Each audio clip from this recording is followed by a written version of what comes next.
Let's go. Let's go. Yeah. Feeling like God. I got one foot in the sky. I'm on a whole nother vibe. Live. I think that you should subscribe. My neck is umbrella, which is butter. My bitch is Cinderella, put butter. I'm just applying pressure, never let up. Come in the vibe house, you get wet up. Yeah, I'm in the vibe house. This is a vibe now. Yeah, I'm in the vibe house. This is a vibe now. I'm in the vibe house. Welcome to the Vibe House. Only real ones sit on this couch. Tonight we got my boy Geedy P in the building. And tonight we representing for the HBCUs, man. Shout out to Tuskegee University, man. And go ahead and shout out to them Stillman Tigers, T-Town. For sure, 2 Tigers in 1 room. That's big, man. You already know. So off the top, Geedy, man, give me the background, man. Give the people your origin, bro. Well, I'm from New Orleans. I grew up in New Orleans. I grew up in the 7th Ward, downtown. And I grew up in the East, so we lived a lot back and forth, whatever. Because we grew up on Section 8 or whatever in the hood, whatever. So we grew up between the 7th Ward and the East. So I kind of say that a lot because when people usually get mad at Tupac for not really never acknowledging the East Coast, he always shot the West. So I had to do that. A baby, I always represent the 13 and the 3rd Ward. So I gotta represent the 7th Ward and the East because I lived in both of them a lot. So 7th Ward and the East of New Orleans, and that's my origin. New Orleans 504, what up? Man, dope, man. Shout out Stillman to Tigers too. Hey, shout out to the 504. Shout out to Stillman College. Man, what makes GDP, man? Tell the people that, bro. I just like to speak from my heart now, like to say how I feel or whatever. Like Tupac said or whatever, if we keep talking about how dirty things is, whatever, maybe people will try to clean something up. I might not change the world, but I probably spoke to imagination. So I always liked it when Pac said that it's about creating the conversations that make people think and all that, because sometimes we need to address those elephants in the room. So I feel like I say stuff sometimes people really want to say, but they just afraid to say it. But I don't care what I just speak from my heart like Pimp said Tupac, so that's how I'm is, bro. Man, dope, man. Talking about speaking, man, what made you want to take your thoughts and opinions and, I must say, facts, right? To social media, man? See, I was already doing that. I was already like posting stuff on the internet about how I felt. But what happened was when Sean Cotton had saw me and he had posted something about why New Orleans was #1 hardest city to blow up in, and all the other cities was like, he had another list with Baton Rouge being the #1 best city where artists were coming out of New Orleans was the #1 hardest city. So I said what I said on there, and it went viral. I said how I felt about that, and that went viral. But I was always saying how I felt about things on the internet before he found me or whatever. So I was always just speaking about shit, just, but it wasn't like how it is now. When he put the light on me, when Sean Cotton put the light on me on Saycheese, it just turned me up. Man, dope. And I've been watching Saycheese for a long time, man. So I always say this when I'm thinking about a toast, my guests always pick up their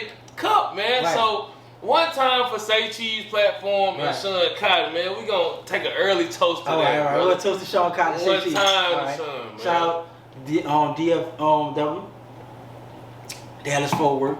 Man. So, after that Sean Cotton repost or that Saycheese repost, what was the effects after that, man? Talk about that. It just kept going viral or whatever. I was talking about other stuff or whatever. He had asked me about, it'd be stuff about how Lil Wayne influenced the game, about how New Orleans been wearing Dickie Fists, about how Cash Money influenced the game, about different shit and all that. And it just kept going. He just was liking my content and he kept posting. And then he came down to New Orleans and he interviewed me. But at first he was at a pop-up shop that he had, I think it was 2008 or something. He had a pop-up shop at Sneaker Politics in New Orleans. And I couldn't speak at that time. I was trying to speak on a mic and he was asking what's wrong with New Orleans and what he could do to help. And I was trying to say what I wanted to say, but I couldn't get the mic because everybody else was grabbing the mic. But I happened to go viral on Saycheese when he did a post about New Orleans being #1 hardest city to blow up in, the #1 hardest city. And I kept going viral, but that's kind of what happened and stuff like that. But I didn't really know it was going to happen like that, but that's kind of how it happened or whatever, and it just keep happening after that or whatever. So that's what it was, man. Man, and I understand you got the reputation right now as the NOLA spokesperson, man. Talk about that a little bit, man, the benefits and the cons, man. Well, Sean Cotton gave me that, and he was telling me that, sometimes people don't like that. They'll be like, man, you're a spokesman of New Orleans and all that. And he gave me that nickname. I never said I was a spokesman of New Orleans. I was just speaking from my heart, how I felt about my opinions, my perspective. And he said I was the spokesman of New Orleans. Another people I said I was the ambassador, the voice of the South, whatever. I just was speaking how I felt, like Pimp C, just how I felt. But, you know, some people don't like it or whatever. Some people will get mad, like, man, he don't speak for us. And like I said, I never said I speak for all the people. I just say how I feel, and a lot of people like it. Just like Eazy-E said, I never said I was the godfather of gangster rap. Y'all said I was the godfather of gangster rap. But if cool, if y'all want to say that, then I'm cool. I'm going to run with it. But I never said I was the, you know, spokesman of nobody. Sean Cotton from Saycheese gave me that crown, and I'm like, all right, cool. If you say I'm the spokesman of New Orleans, then I guess I'm the spokesman of New Orleans. If you feel like that, but like I said, I never said that. Man, dope. And to me, that sounds like it came natural, bro. And I think, you know, and it's my opinion, but I think that's because of the work ethic. So talk about the work ethic, man. Anytime I'm online and I'm strolling on Instagram, I see GDP. You know what I'm saying? Right. How are you able to keep that content going the way you are, man? Well, I just do stuff that's real, and I always try to have the receipts. That's why you always see me at the emoji man with the guy with the magnifying glass, like the investigator. You'll see the receipts emoji because I always had receipts. I know one of my followers said before, because I call my followers and my supporters, I call them SDA Street Dreams on me. And one of them was like, man, GDP always have the facts, but then he asked us what is our opinion, but it ain't nothing else to say. You already got the facts lined up. And I was talking about the t-shirts. Everybody was saying like how t-shirts got popular, and Complex Magazine did something saying like how New York dudes like to wear t-shirts. But I'm like, I remember when t-shirts really wasn't cool to wear in hip-hop, but New Orleans made it fashion for the hot boys. And Juvenile and Manny First saying on the Evolution of Hip-Hop on Netflix, Manny First saying like how Melly Mel and them was wearing like leather jackets and all kind of leather, you know, outfits. The hot boys wearing t-shirts, jabos and reeds and bandanas. And Juve said people used to be like, oh man, y'all got on packs of t-shirts and y'all got bandanas. Y'all wore the same thing earlier that y'all wore later. But that's because New Orleans made it cool.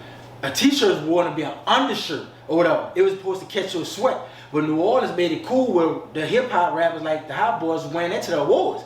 And now you see all the rappers wearing polo tees and they fresh with their tees on. Lil Baby, Pooh Shiesty, a lot of rappers do it. Right. But at one time it wasn't cool because my cousin said after Katrina when he was in jail to do him Harlem, he was like, man, y'all wear t-shirts all the time. That's dirty, but why y'all just always wearing tees? Not everybody wear tees. And you couldn't find a t-shirt in the corner store. The Arabs or the Asian people wasn't selling t-shirts in the corner stores. We had to go to like on Walmart and all that to buy Hanes and Fruit Balloons.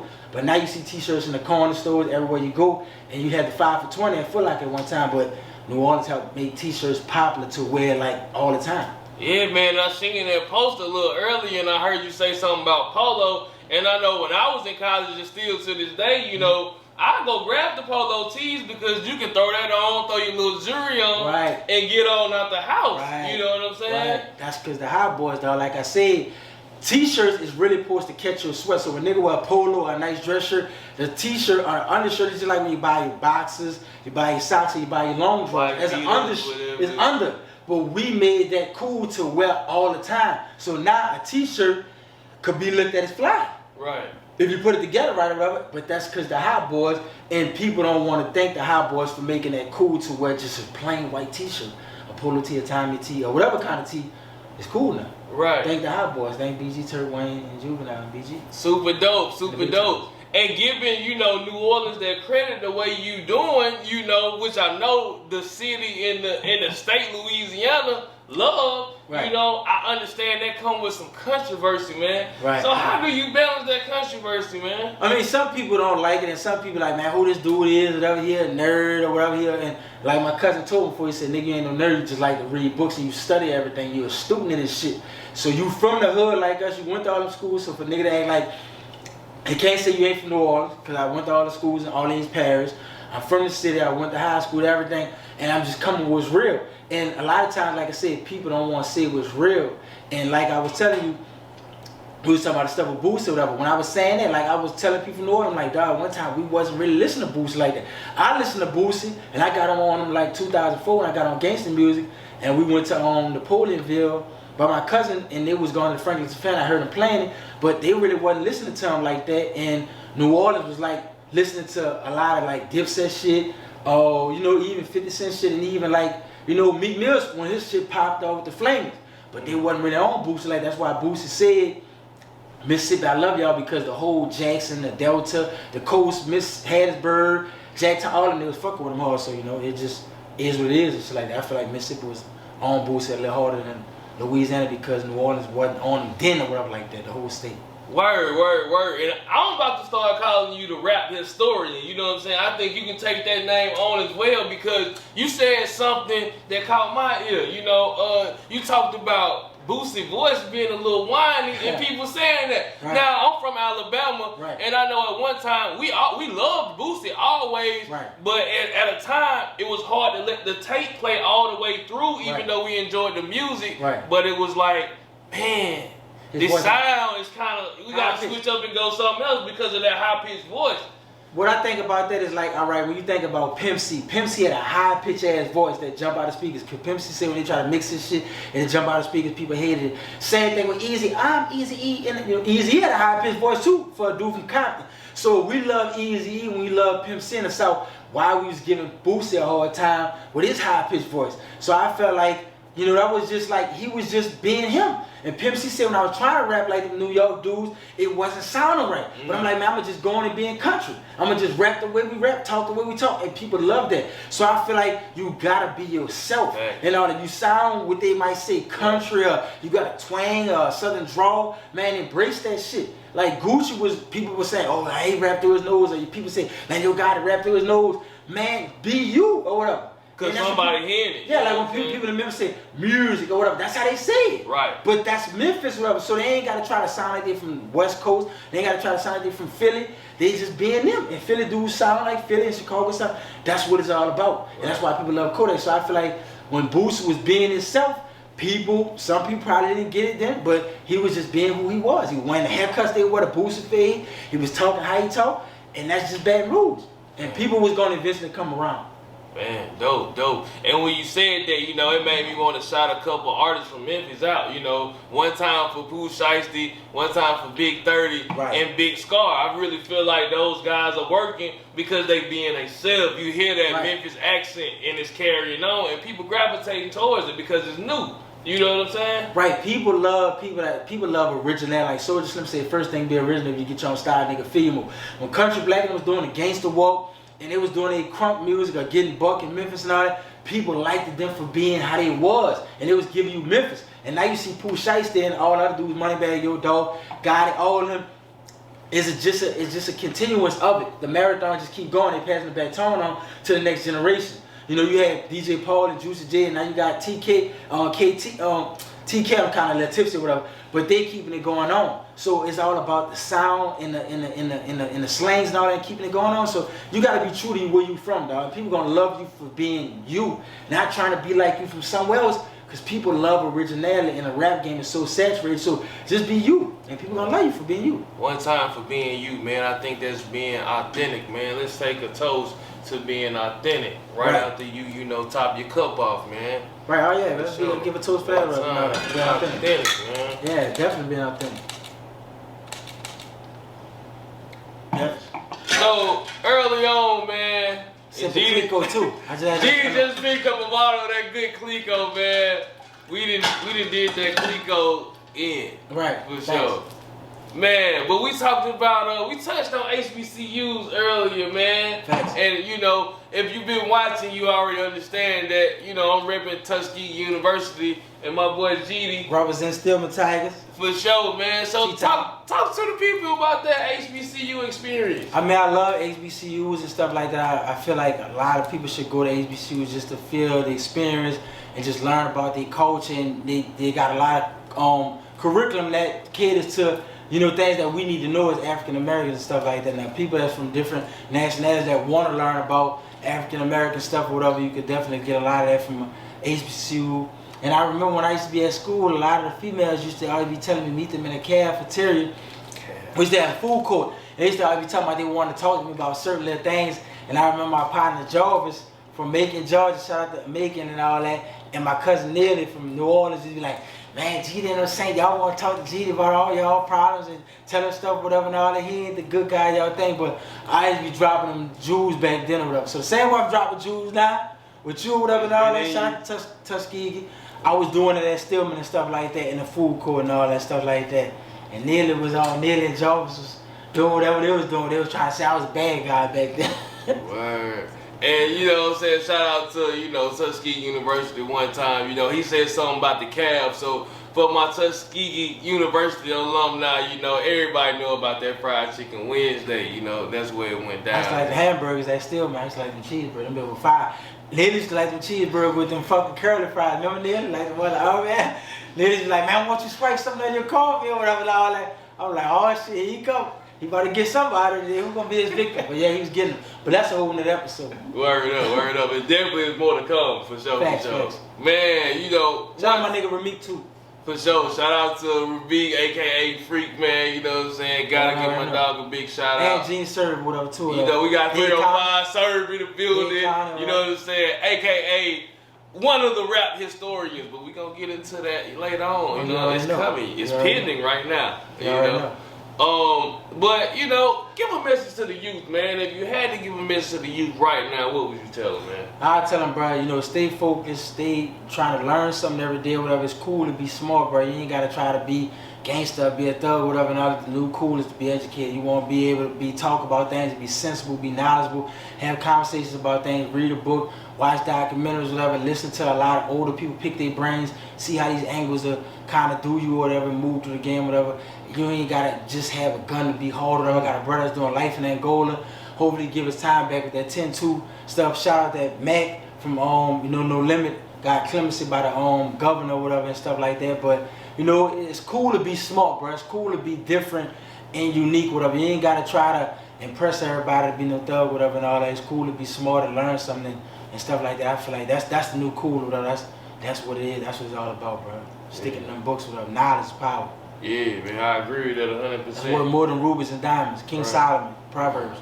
I feel that 100%. You know, I remember when I was coming up, and I remember it used to be, you know, the term real nigga was cool. You know what I'm saying? And, you know, no disrespect to street cats. I got street homeboys. I rock with the streets, you know. Right. But a lot of times that align with the streets. But I feel like a real nigga is your morals, how you are as a person, right. How you moving out here, whether you in the streets, whether you in college, or whether you in the professional life, right. You moving with respect. Right. You know what I'm saying? So, you know, shout out to the people who really sticking to what it means to be a real nigga, or, you know, scratch that, a real man. You know? Right, what I feel like being real is to me is like taking care of your kids, taking care of your mama, taking care of your responsibility, being a man of the word. If you say this is what it's gonna be, yes me, yes, or no me, no. Not just because you pull a trigger and you can kill somebody, not because you could just sell drugs. I mean, real, no, real is being having a fucking word. If you tell your partner to chill, I'm gonna send you some money. If you tell them I'm gonna take care of your kids, if your mama gonna be straight on this light bill, man, you good, don't worry about that, it's done. That's real.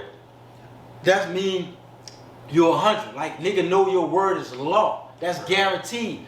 Just because you kill somebody or cause you robbing somebody, that don't make you real. Me and my brother got life in Angola, and a lot of his partners tell me all the time that shit don't make you real because you can squeeze a trick, because you can rob somebody, or because you can pull off an act and all that. That mean you probably about your business, but that don't mean you real. Real is being when they know that they can count on you.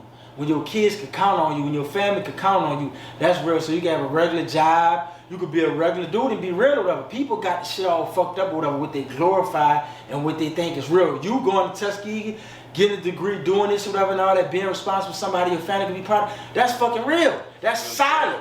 Or whatever. That's what need to be celebrated. People celebrate the wrong things, whatever. But that's what they need to put on the pedestal. Real black men that's taking care of their kids, being responsible, having a word. That's real, bro. That's the new gangster to me. Yeah, for real. That's richest gangster. Shout out to Ross. You know what I'm saying? That's right. Richest gangster to me. Right. You know what I'm saying? For sure. Give the people a Geedy P vibe, man. What's the vibe like, bro? I mean, the vibe with me, dog. Like I be kind of to myself. I got a lot of partners that I fuck with, that I'm cool with, but I like to sip champagne. That's why I want to, you know, come to the Vibe House and say, let me bring a little of me. Because I don't really drink all the time. But when I do, I had to bring a clique or whatever, because I want to bring something for y'all. I want to bring the clique or whatever and all that, so we could sip on that. Shout out to my nigga Wiz Khalifa and all that shit like that. And I always like Jay-Z and them and shit like that. And Jay and them always liked that champagne. So I brought that champagne. Shout out to rest in peace Tupac, one of my favorite rappers, him and Jigga. I just want to do that, so my vibe is just, you know, I just like to chill or whatever and all that. I just like real people. I like genuine people. And if I fuck with you, I fuck with you. And I go all out. And like I said, I want to say too, I appreciate all my followers that support me on my Instagram every day, that fuck with me all the time, or that vibe out with me. But shout out to the Vibe House for bringing me out to Tuscaloosa, Alabama and stuff like that. I ain't been out here in a while. Glad to have you, bro. Most definitely, man. Yeah. Hey, what you know about that Connect 4, Geedy? Connect 4, I mean, I haven't played that shit in a long time, but ever since I was a kid and all that, but I don't remember playing Connect 4 as a kid. I'm a little tipsy now, I don't probably know if I was probably doing it right, but because you got me on my fucking level on the vibe, I got nigga tipsy because I was taking shots, but they don't know is we was taking shots before we started behind the scenes. Yeah, we was taking them in them little fucking cups or whatever. So y'all see these little cups, just know they did GDP some damage. Blame them or whatever. Hey, y'all heard that? Y'all stay tuned. Connect 4 is coming up. So one of my favorite segments of the show, that good Connect 4, me and my boy Geedy finna get into that. Yeah, feel me? And it's here, just like that. Geedy, what color you wanna rock out with? I'm gonna do the red. Red my favorite color. Alright, we gonna, okay, red my favorite color too. I gotta pick this first one. No, you can go ahead and get it to where it's, okay, we going at it. They reachable? Your colors reachable? Yeah, it's reachable. Alright, for sure. I ain't never been tripping that shoot. My boy Kill Charles get a bunch of drops, cause ever since my boy said these ski colors, I ain't even cared about the color at all. Right, fast.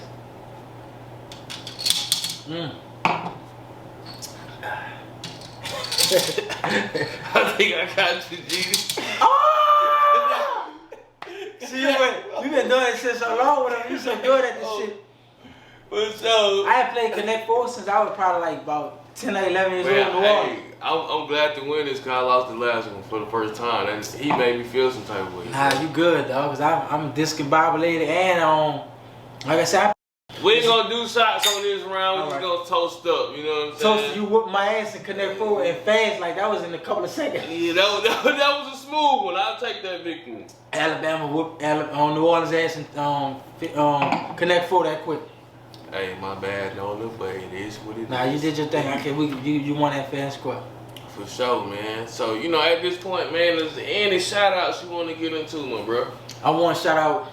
I got always shout out Sean Cotton, bro, because he put the light on me with Saycheese or whatever, and with his platform. Shout out to my cousin Fat Mac with 060. He the first person to let me work for his record label as an A&R. I appreciate him or whatever. Rest in peace, BTY Youngin. I used to manage him. I got to shout BTY Youngin. I rest in peace. He was a phenomenal talent. You don't find too many like that. He was a diamond in the rough. He was reminding me of DMX for why it's just the way he moved and just his energy and all that, and Tupac, whatever.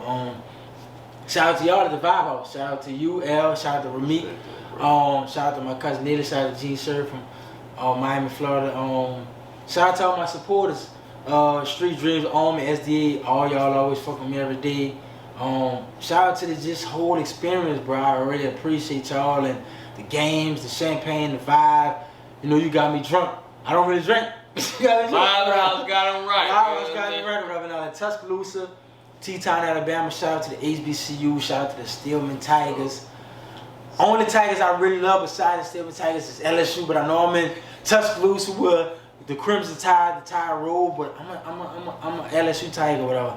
I know I gotta sit it on camera and I gotta kind of run to my hotel because I know the Crimson Tide's out here, but anyway, like I said, shout out to y'all, man. I appreciate y'all or whatever, and I just want shout out to the whole South, shout out to the Midwest, shout out to the West Coast, shout out to the East Coast, shout out to the whole world, or whatever. Shout out to everybody that support me and love what I do, and thank y'all, bro, for giving me the opportunity to come on y'all platform and interview me, because a lot of people don't want to like interview me and stuff like that, and I don't know why, but I had to drive all the way 4 hours to New Orleans, from New Orleans to Tuscaloosa, to come down here with y'all, and I ain't been out here in a long time, and I just really truly appreciate y'all for doing this for me or whatever. It means a lot, man. It really do. Hey man, much respect for you coming down and reuniting with people that you know. You already know. HBCUs, brother. Shout out to Tuskegee, what up? Shout out to Booker T. Washington, brother.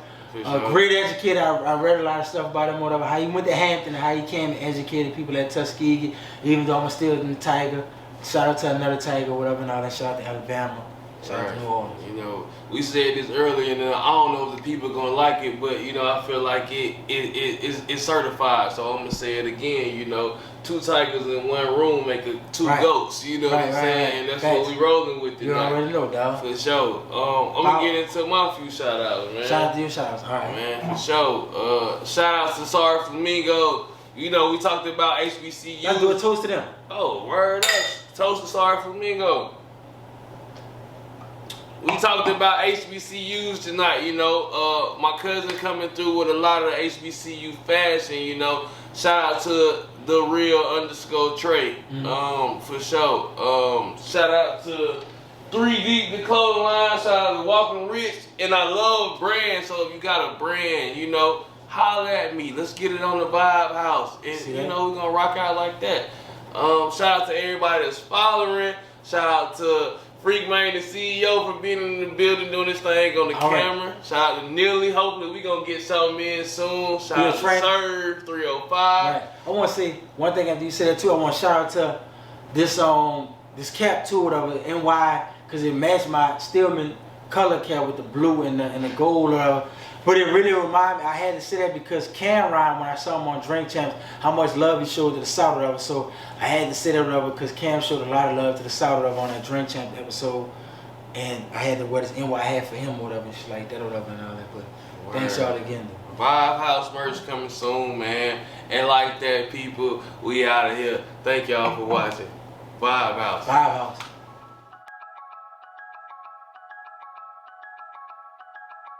Timeline. Oh my god. Now I hear you.